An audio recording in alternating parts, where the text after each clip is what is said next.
السلام علیکم عزیز طلباء. آج ہم کلاس 11 یعنی 11ویں کلاس کا سبق نمبر 9 پڑھ رہے ہیں.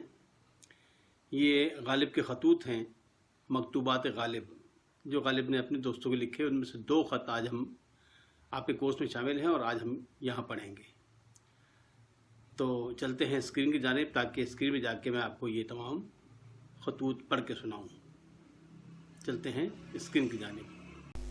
السلام علیکم عزیز طلباء، ہم اسکرین پہ آ گئے ہیں اور ہم آج 11ویں کلاس کا سبق نمبر 9 پڑھ رہے ہیں.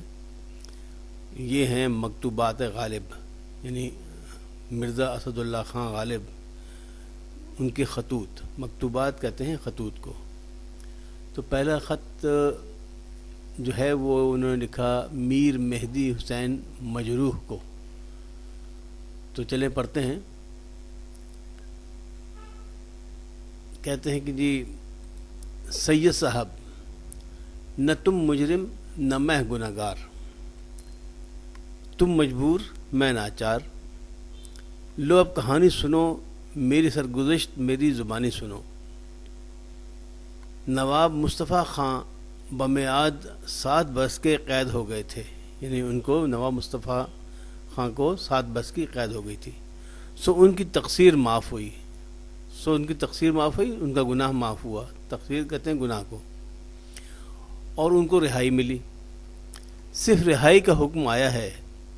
جہانگیر آباد کی زمینداری اور دلی کی املاک اور پنشن کے باب میں ہنوز کچھ علم نہیں ہوا. یعنی رہائی تو ہو گئی لیکن ان کی جو زمینداری تھی جہانگیر آباد میں اور دلی میں جو ان کی جائیداد ہے اور یہ ان کی پینشن کے بارے میں کچھ حکم ابھی نہیں آیا. ناچار وہ رہا ہو کر میرٹھ ہی میں ایک دوست کے مکان میں ٹھہرتے ہیں. یعنی میرٹھ میں ایک دوست کے مکان میں ٹھہرے ہوئے ہیں کیونکہ ان کے ابھی تک جائیداد وغیرہ کے جو ہے حکم وہ ابھی تک نہیں آیا. یہ اصل میں زمانہ ہے جب انگریزوں کی یہاں پر حکومت تھی انڈیا میں، ہندوستان میں. یہ اس زمانے کا واقعہ ہے اور آپ دیکھیے کہ اس میں آپ کو پتہ چلے گا کہ غلامی کیا چیز ہوتی ہے. یعنی بڑے مرزا اسد اللہ خان غالب جیسے شعراء جو دنیا جانتی ہے ان کا بھی کیا حال تھا. تو اس سے آپ کو یہ بھی اندازہ ہوگا کہ آزادی کتنی بڑی نعمت ہے. چلیں آگے پڑھتے ہیں. بمجرد استماع اس خبر کے، یعنی یہ ایک خبر جو میں نے سنی کہ وہاں وہ میرٹھ میں ٹھہرے ہوئے ایک دوست کے مکان میں، بمجرد استماع اس خبر کے، یعنی اس مجرد کے بمجرد یعنی ایک ہی خبر جو سنی، اس خبر کے ڈاک میں بیٹھ کر میرٹھ گیا. ڈاک اس زمانے میں کہتے تھے، یہ سر میں گاڑی تھی جو ڈاک لے آتی تھی، اس میں لوگ بھی جایا کرتے تھے. تو اس کو ڈاک گاڑی کو ڈاک کہنا لوگ شروع کر دیا تھا. تو ڈاک کا مطلب ہے کہ گاڑی میں بیٹھ کر، وہ گاڑی جس میں ڈاک لی جائی جاتی ہے. ڈاک کہتے ہیں خطوط کو. ڈاک میں بیٹھ کر میرٹھ گیا، ان کو دیکھا، 4 دن وہاں رہا. یہ 4 دن وہاں رہے، پھر ڈاک میں اپنے گھر آیا، پھر واپس اپنے گھر آ گئے. تاریخ آنے جانے کی یاد نہیں، مگر ہفتے کو گیا منگل کو آیا. آج بدھ 2 فروری ہے، مجھ کے آئے ہوئے 9واں دن ہے. انتظار میں تھا کہ تمہارا خط آئے تو اس کا جواب لکھا جائے. آج صبح کو تمہارا خط آیا، دوپہر کو جواب لکھتا ہوں. روز اس شہر میں ایک حکم نیا ہوتا ہے، کچھ سمجھ میں نہیں آتا کہ کیا ہوتا ہے. میرٹھ سے آ کر دیکھا کہ یہاں بڑی شدت ہے اور یہ حالت ہے کہ گوروں کی پاسبانی پر قناعت نہیں. یعنی گوروں کی حفاظت پہ وہ قناعت نہیں، مطلب ایسے اسی پہ اکتفا نہیں کرتے بلکہ اور بھی مزید وہاں پہ پریشانیاں ہیں. لاہوری دروازے کے تھانے دار مونڈھا بچھا کر سڑک پر بیٹھتا ہے. جو باہر سے گورے کی آنکھ بچا کر آتا ہے اس کو پکڑ کر حوالت میں بھیج دیتا ہے. یعنی وہاں کے جو لاہوری دروازہ جو دلی میں ہے، دلی میں ایک دروازہ ہے لاہوری دروازہ جو لاہور کی طرف کھلتا ہے، اس کے تھانے دار مونڈھا بٹھا کے سر پر بیٹھتا ہے. یعنی مونڈھا ہوتا تھا سرکنڈوں کا بنا ہوا، اس کو بنا ہوا ایک بیٹھنے کے لیے، اب بھی ہوتے ہیں ہمارے معاشرے میں. وہ بٹھا کر سڑک پہ بیٹھتا ہے اور جو باہر سے کوئی آتا ہے گورے کی آنکھ بچا کر آتا ہے، یعنی گورے سے چھپ کے جو آ جاتا ہے اس کو پکڑ کر حوالات میں بھیج دیتا ہے. حاکم کے ہاں سے 5 بیت لگتے ہیں، یعنی اس کو ایسے بندے کو 5 ڈنڈے لگائے جاتے ہیں، 5 بیت لگائے جاتے ہیں، یا 2 روپے جرمانہ کیا جاتا ہے۔ 2 روپے اس زمانے میں بہت بڑا جرمانہ تھا، جو کہ تو یعنی روپے 2 روپے تو تنخواہ ہوتی تھی، تو اس میں 2 روپے کے جرمانہ لیا جاتا ہے۔ 8 دن قید رہتا ہے۔ اس سے علاوہ سب تھانوں پر حکم ہے کہ دریافت کرو کون بے ٹکٹ مقیم ہے اور کون ٹکٹ رکھتا ہے، یعنی کون اجازت کے ساتھ مقیم ہے شہر کے اندر اور کون بغیر اجازت کے رہ رہا ہے۔ تھانوں میں نقشے مرتب ہونے لگے۔ یہاں کے جمع دار میرے پاس بھی آیا، یعنی تھانوں میں تمام ریکارڈ بننے لگا، نقشے مرتب ہونے لگے تو ریکارڈ بننے لگا۔ یہاں کے جمع دار میرے پاس بھی آیا۔ جمع دار کہتے ہیں وہ مطلب ہے کہ سینئر سپاہی کو، وہ ان کے پاس بھی، غالب کے پاس بھی آیا۔ میں نے کہا بھائی تو مجھے نقشے میں نہ رکھ، یعنی مجھے فہرست میں میرا نام ذکر مت کرو، میری کیفیت کی عبارت الگ لکھ، جو میرے حالات ہیں ان کو الگ سے لکھو۔ کیا ہے عبارت؟ یہ کہ اسد اللہ خان پنسندار 1850 سے حکیم پٹیالے والے کے بھائی کی حویلی میں رہتا ہے، یعنی یہ لکھو اس میں عبارت میں کہ اسد اللہ خان، یعنی مرزا غالب کا جو اصل نام تھا وہ اسد اللہ خان تھا، کہ اسد اللہ خان یہ جو 1850 سے اس کو پینشن ملتی ہے، حکیم پٹیالے والے کے بھائی کی حویلی میں رہتا ہے۔ پٹیالے والے حکیم جو ان کے بھائی کی حویلی میں رہتا ہے، نہ کالوں کے وقت میں کہیں گیا نہ گوروں کے زمانے میں نکلا، یعنی نہ تو وہ کالوں مطلب ہے کہ گوروں سے پہلے جو حکومت تھی، مغلوں کی حکومت تھی، نہ اس میں کہیں وہ نکلا باہر، اور نہ گوروں کے زمانے میں مطلب وہ کہیں گیا نہ گوروں کے زمانے میں نکلا، مطلب کسی وقت وہاں سے نکلا ہی نہیں، اور نہ نکالا گیا، مطلب کوئی جرم ہی نہیں کیا، جیسے نکالا بھی نہ گیا۔ کرنل برون صاحب، یہ اصل میں کرنل برن تھے، BURN برن ان کا نام تھا، کرنل برن، تو کرنل برون نے لکھا ہے برن صاحب بہادر کے زبانی حکم پر اس کی اقامت کا مدار ہے، یعنی کرنل برن سے جو دلی کے وہ تھے مطلب حاکم تھے، تو ان کے حکم پر کہ بھائی مرزا غالب کو یہیں رہنے دو، اس کی وجہ سے یہاں پہ وہ زبانی حکم دیا تھا، اس لیے یہاں رہ رہے ہیں۔ اب تک کسی حاکم نے وہ حکم نہیں بدلا، اس کے بعد جتنے بھی لوگ آئے، جتنے بھی حاکم تھے، کسی نے اس حکم کو نہیں تبدیل کیا۔ اب حاکم میں وقت و اختیار ہے۔ پرسوں یہ عبارت اب حاکم میں وقت اختیار ہے، یعنی اب حاکم میں وقت جو ہے وہ اگر چاہے تو نکال دے باہر۔ پرسوں یہ عبارت جمع دار نے جو محلے کے نقشے کے ساتھ کوتوالی بھجوا دی۔ اچھا، کوتوالی کہتے ہیں کورٹ کو، کوتوالی عدالت کو بھجوا دی۔ کل سے یہ حکم نکلا کہ یہ لوگ شہر سے باہر مکان کیوں بناتے ہیں۔ کل سے مطلب جو وہاں کا حاکم ہے اس نے حکم دیا کہ شہر کے اس زمانے میں شہر کی فصیل ہوتی تھی، تو یہ دروازے وغیرہ تھے وہ ان فصیلوں کا حصہ تھا، یعنی اس سے باہر ویسی رہنے کی آبادی نہیں تھی بلکہ کھیت وغیرہ ہوا کرتے تھے۔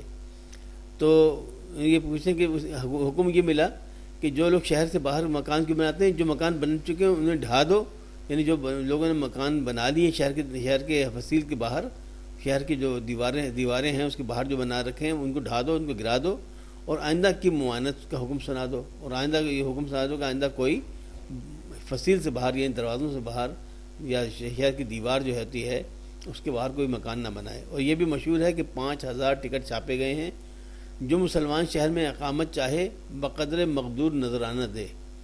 یہ 5000 ٹکٹ چھاپے گئے ہیں۔ ٹکٹ سے مراد یہ کہ وہ رسیدیں 5000 رسیدیں بنائی گئی ہیں، جو مسلمان شہر میں اقامت چاہے، جو مسلمان شہر میں رہنا چاہے بقدر مقدور نذرانہ دے، یعنی اپنے جتنی بھی اس کی حیثیت ہے اس کے حساب سے پیسے دے۔ اس کا اندازہ قرار دینا حاکم کی رائے پر ہے، یعنی یہ حاکم جو ہے یہاں کا وہ اس کو مطلب قبول کرتا ہے یا نہیں کرتا ہے یہ اس پر ہے۔ روپیہ دے اور ٹکٹ لے، یعنی پیسے دے کر اجازت نامہ لے، گھر برباد ہو جائے آپ شہر میں آباد ہو جائے، یعنی چاہے اس کے پاس پیسے بالکل ختم ہو جائیں، برباد ہو جائے، لیکن خود آ کے شہر میں آباد ہو جائے۔ آج تک یہ صورت ہے۔ دیکھیے شہر کے بسنے کی کون مہورت ہے، یعنی ابھی فی الحال مطلب کہنے کا یہ ہے کہ ابھی تک تو یہی صورت حال ہے۔ دیکھیے شہر کے بسنے کی کون مہورت ہے، یعنی شہر بسنے کا وقت کب آئے گا۔ مہورت کہتے ہیں ٹائم، کون مہورت ہے. جو رہتے ہیں وہ بھی اخراج کیے جاتے ہیں, یعنی جو رہتے ہیں وہ جو وہاں کے رہنے والے ہیں وہ بھی وہ چھوڑ کے جا رہے ہیں شہر کو, یا جو باہر پڑے ہوئے ہیں وہ شہر میں آتے ہیں. یعنی دیکھتے ہیں کہ کیا ہوتا ہے شہر کے, کیا کیا صورتحال بنتی ہے. یعنی جو باہر جو رہتے ہیں وہ بھی, ان کو بھی نکال دیا جائے گا. یہ جو باہر پڑے ہوئے ہیں, یہ شہر کے باہر رہ رہے ہیں, ان کو شہر میں آنے دیتے ہیں. اس کے بارے میں ابھی کچھ پتہ نہیں. الملک للہ والحکم للہ, یعنی اللہ کی زمین پہ اللہ کا حکم چلتا ہے. نور چشم میر سرفراز حسین اور بخودار میر نصر الدین کو دعا, یعنی ان کے یہ بچے ہیں ان کے, جن کو یہ خط لکھا گیا ہے, ان کے بچے, تو ان کو کہہ رہے ہیں ان کو دعا کہنا. اور جناب میرن صاحب کو سلام بھی اور دعا بھی. اس میں سے جو چاہیں قبول کر لیں, چاہے سلام قبول کریں یا دعا قبول کریں, وہ قبول کریں. غالب بڑی اصل میں بڑے شگفتہ مزاج آدمی تھے, لیکن اس زمانے میں ظاہر ہے وہ غلامی کا زمانہ تھا, تو اس کا تاثر جو ہے ان کے شاعری میں بھی ملتا ہے اور ان کے تحریروں میں بھی ملتا ہے. اب دوسرا خط ہے, یہ انہوں نے لکھا کس کو, بنام مرزا ہرگوپال تفتہ. یہ ہرگوپال تفتہ جو تھے یہ بھی شاعر تھے, ان کو انہوں نے خط لکھا ہے. بھائی تم سچ کہتے ہو کہ بہت مسودے اصلاح کے واسطے فراہم ہوئے ہیں. تم سچ کہتے ہو کہ آپ نے مطلب بہت سے مسودے بھیجے اصلاح کے لیے, یعنی بہت سے اپنے جو کلام بھیجا ہے اصلاح کے لیے, مگر یہ نہ سمجھنا کہ تمہارے ہی قصائد پڑے ہیں. یعنی جو وہ قصیدہ گو تھے ہرگوپال تفتہ, قصائد کسی کی تعریف میں جو اشعار لکھے جاتے ہیں, کہ تم یہ مت سمجھنا کہ تمہارے ہی قصائد پڑے ہیں. صرف تمہارے لکھے ہوئے قصائد نہیں ہیں, بلکہ نواب صاحب کی غزلیں بھی اسی طرح دھری ہوئی ہیں. جو نواب صاحب کو جن کے دوست ہیں ان کی بھی غزلیں اصلاح کی آئی تھیں, وہ بھی ایسے ہی پڑی ہوئی ہیں. برسات کا حال تمہیں بھی معلوم ہے, اور یہ بھی تم جانتے ہو کہ میرا مکان گھر کا نہیں ہے. یعنی یہ بھی تم جانتے ہو کہ میرا مکان جو ہے وہ میرا اپنا نہیں ہے, میرے گھر کا نہیں ہے, میرا اپنا نہیں ہے. کرائے کی حویلی میں رہتا ہوں. جولائی سے میہ شروع ہوا, جولائی سے بارشیں شروع ہوئیں. شہر میں سینکڑوں مکانات گرے, اور میہ کی نئی صورت دن رات میں 2-4 بار برسے, اور ہر بار اس زور سے کہ ندی نالے بہہ نکلے. اور شاید بارش کی یہ صورت ہے, بارش کا حال یہ ہے کہ دن رات میں 2-4 بار بارش ہوتی ہے, اور اس زور سے کہ ندی نالے بہہ نکلے. اتنی زیادہ کہ بارش کے ندی نالے بہنے لگتے ہیں. بالا خانے کا جو دالان میرے اٹھنے بیٹھنے, سونے جاگنے, جینے مرنے کا محل ہے, اگرچہ گرا نہیں لیکن چھت چھلنی ہو گئی ہے. یعنی ان بارشوں سے چھت میں جگہ جگہ سوراخ ہو گئے. کہیں لگن, کہیں چلمچی, کہیں اگالدان رکھ دیا. لگن یعنی جو ہوتی تھی بڑا سا ایک پتیلا, پلیٹ نما, جس میں آٹا گوندھا جاتا ہے. تشلا بھی کہتے ہیں اس کو لوگ, ہمارے تسلا یا تشلا بھی کہتے ہیں. تو کہیں وہ رکھ دیا. کہیں چلمچی ہوتی ہے وہ جس میں وہ کیا نام ہے, حقہ, جس میں پانی ڈال کے اور بھرتے ہیں نا اس میں. تو اس زمانے میں حقے لوگ پیتے تھے, تو وہ اس کی وہ چلمچی کہلاتا ہے, وہ رکھتے ہیں. کہیں اگالدان, یعنی اس زمانے میں لوگ جب پان کھاتے تھے اس کی پیک ٹھوکنے کے لیے اگالدان ہوا کرتا تھا. اب یہ تمام چیزیں متروک ہو گئی ہیں, لیکن اس زمانے کی چیزیں ہیں. اگالدان رکھ دیا. قلمدان, کتابیں اٹھا کر توشے خانے کی کوٹھی میں رکھ دیے. یعنی جو کتابیں اور قلمدان, یعنی اس زمانے میں قلم سے لکھا کرتے تھے. اب تو آج کل پین آ گئے, زمانے میں قلم سے لکھا کرتے تھے. تو وہ قلمیں اور قلمدان اور کتابیں اٹھا کر توشے خانے کی کوٹھی میں رکھ دی, یعنی اپنے اسٹور میں رکھ دیے. مالک مرمت کی طرف متوجہ نہیں.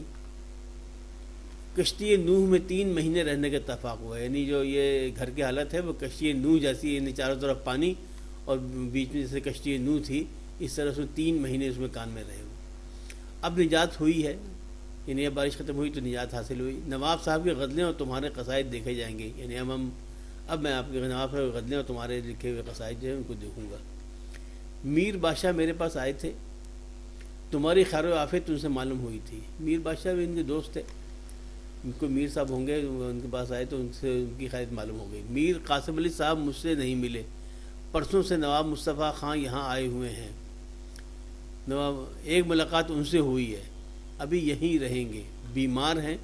احسن اللہ خان معالج ہیں, یعنی احسن اللہ خان جو ہیں وہ ان کے ڈاکٹر ہیں. معالج مطلب ڈاکٹر. فسد ہو چکی ہے, فسد کہتے ہیں اس زمانے میں، یہ حکمت میں کہتے ہیں کسی رگ کو کھولنا، رگ کو کھول کے خون اس میں سے جو نکالتے ہیں، اس زمانے کے علاج کے طریقے تھے کہ جونک لگ چکی، یعنی جو خون میں خراب خون ہوتا تھا اس کو چوسنے کے لیے جونکیں لگائی جاتی تھی. ظاہر ہے یہ زمانے کی چیزیں ہیں، اب تو ایسا نہیں ہوتا. اب مسحل کی فکر ہے، یعنی اب اس کی یعنی وہ علاج کی فکر ہے. سو اس کے سب طرح سوائے اس کے سب طرح کی خیر و عافیت ہے، یعنی اس کے علاوہ اور کوئی مطلب پریشانی کی بات نہیں، سب خیر و عافیت ہے. میں ناتمام بہت ہو گیا ہوں، یعنی بہت کمزور ہو گیا ہوں، گویا صاحب فراش ہوں، یعنی لیٹا رہتا ہوں. صاحب فراش مطلب پلنگ پہ سوتا لیٹا رہتا ہوں بیماری کی وجہ سے. کوئی شخص نیا تکلف کی ملاقات کا آ جائے تو اٹھ بیٹھتا ہوں، یعنی کوئی نیا شخص، کوئی نیا بندہ آ جائے، کوئی نیا شخص ان سے ملنے کے لیے آ جائے، اس سے مطلب ان کی زیادہ دوستی نہ ہو تو اٹھ کے بیٹھ جاتے ہیں.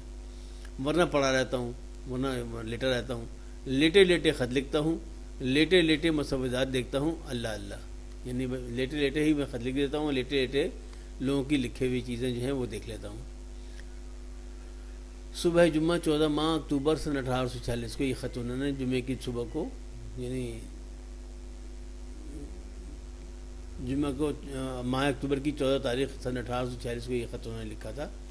غالب آخر میں انہوں نے اپنا نام لکھ دیا غالب. تو یہ ہیں جناب غالب کے خطوط. اب ہم اس کی مشق کی طرف جائیں گے.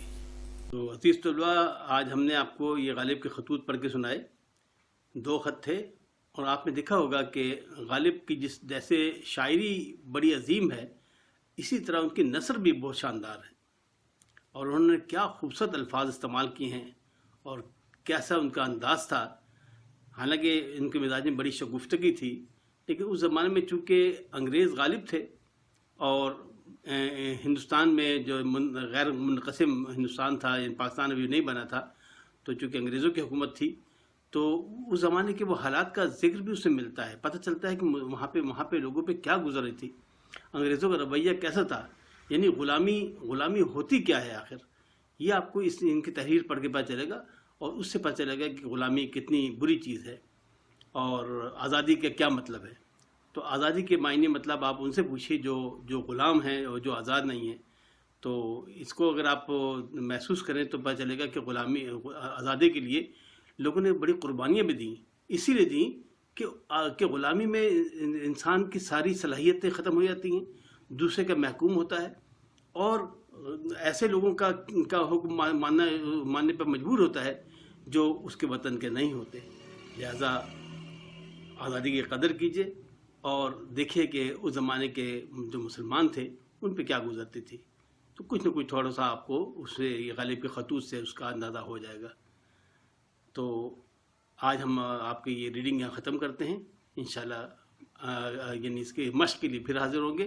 اس وقت کے لیے اجازت چاہتا ہوں. اللہ حافظ. ناصر، فی امان اللہ.